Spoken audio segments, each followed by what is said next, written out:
Hello দর্শক, আর নয় ক্রিকেটের রাজনীতি। শেখ হাসিনার পদত্যাগে ক্রিকেটের মুভমেন্ট গেল পাল্টে।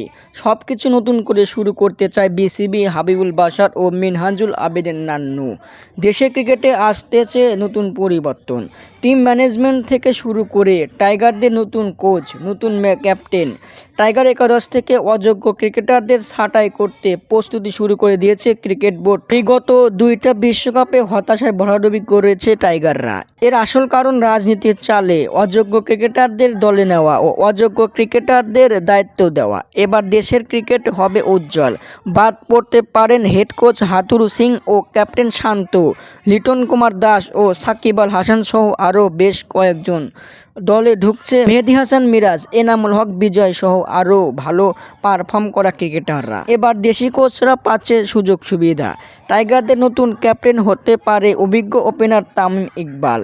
দর্শক, আপনাদের মতামত কি? কমেন্টের মাধ্যমে জানিয়ে দিন। ধন্যবাদ।